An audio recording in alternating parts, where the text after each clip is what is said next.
ముప్పిడి అవినాష్ రెడ్డి ముందస్తు bail petition తోసిపుచ్చింది.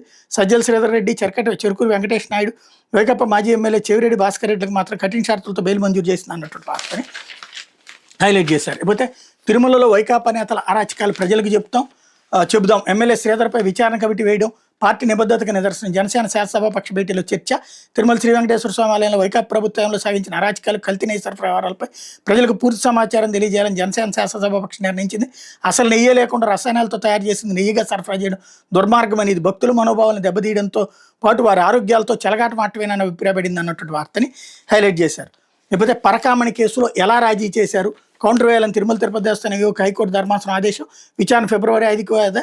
Tirumala Shri Venkateswara స్వామి వారాలి పరకామణిలో కానుకల చోరీ కేసుని రాజీ చేసుకోవడానికి అనుసరించిన విధానం ఏంటి, రాజీ చేసుకోవడానికి అథారిటీ ఎవరు, తిరుమల తిరుపతి దేవస్థానం నిబంధనలు ఏం చెప్తున్నాయి తదితర వివరాలతో కౌంటర్ వేయాలని తిరుమల తిరుపతి దేవస్థానం ఈవోని హైకోర్టు ప్రధాన న్యాయమూర్తి నేతృత్వం ధర్మాసనం ఆదేశించింది.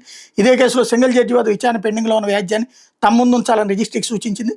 విచారణ ఫిబ్రవరి 5కి వాయిదా వేసింది అన్నటువంటిది హైలైట్ చేశారు. లేకపోతే నెయ్యి కల్తీ జరిగింది కానీ జంతు కొవ్వు కలవలేదు, సిట్ ఛార్జ్ షీట్లో అదే చెప్పింది వైవి సుబ్బారెడ్డి స్టేట్మెంట్.